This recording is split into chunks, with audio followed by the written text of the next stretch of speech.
மக்களை இரவில் வந்த புதிய அலர்ட். தமிழகத்தில் 14 மாவட்டங்களில் வெளுத்து வாங்க போகும் கனமழை. தமிழகத்தில் வடகிழக்கு பருவமழை தீவிரமடைந்த நிலையில் பல்வேறு மாவட்டங்களில் மழை பெய்து வரும் நிலையில் டிசம்பர் மாதத்தில் வழக்கத்தை விட அதிகமாக தமிழகத்தில் மழை பெய்தது. இதன் காரணமாக பார்த்தீங்கன்னா அந்த வகையில் தமிழ்நாடு மற்றும் புதுச்சேரியில் உள்ள பல்வேறு பகுதிகளில் மழை பெய்து வருகிறது. சமீபத்தில் கூட பெஞ்சல் புயலின் காரணமாக தமிழகத்தில் பல மாவட்டங்களில் மழையால் பாதிக்கப்பட்டது. அதன் பிறகு வங்கக்கடலிலும் அவ்வப்போது காற்றழுத்த தாழ்வு பகுதியில் உருவாகி வருகிறது. இதன் காரணமாக தமிழக மற்றும் புதுச்சேரியில் மழை பெய்து வருகிறது. அந்த வகையில் இன்று இரவு 1 மணி முதல் பார்த்தீங்கன்னா தமிழகத்தில் 14 மாவட்டங்களிலும் மழைக்கு வாய்ப்புள்ளதாக தற்போது சென்னை வானிலை ஆய்வு மையம் எச்சரிக்கை விடுத்துள்ளது.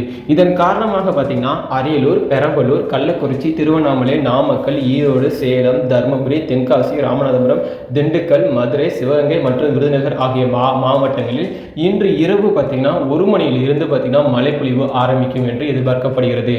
அது மட்டும் இல்லாமல் பார்த்தீங்கன்னா இன்று இரவிலிருந்து கனமழை பெய்வதால் இந்த மாவட்டங்களுக்கு பாதி மாவட்டங்கள் வரைக்கும் விடுமுறை அறிவிக்கப்படலாம் என்று தகவலும் வெளியாகியுள்ளது. இதுவரைக்குமே எந்த ஒரு மாவட்டத்திலும் விடுமுறை அறிவிக்கப்படவில்லை. அது மட்டும் இல்லாமல் சத்தீஸ்கர் மாநிலத்தில் நாளை முதல், அதாவது திங்கட்கிழமை முதல் பார்த்தீங்கன்னா கிட்டத்தட்ட 28ஆம் தேதி வரைக்கும் பள்ளிகளுக்கு விடுமுறை அறிவிக்கப்பட்டுள்ளது. இது பார்த்தீங்கன்னா கோடை விடுமுறையாக அறிவிக்கப்பட்டுள்ளது. நம்ம தமிழகத்தை பொறுத்தவரை 24ஆம் தேதியில் இருந்து 2ஆம் தேதி வரைக்கும் விடுமுறை அறிவிக்கப்பட்டுள்ளது. இது கோடை பிளஸ் அரையாண்டு விடுமுறையாக கணக்கிடப்பட்டுள்ளது. இதே மாதிரி பார்த்தீங்கன்னா பயனுள்ள தகவலை தெரிஞ்சுக்கொள்ள எப்போதுமே நம்ம சேனலோட இணைந்திருங்கள். அனைவருக்கும் நன்றி, வணக்கம்.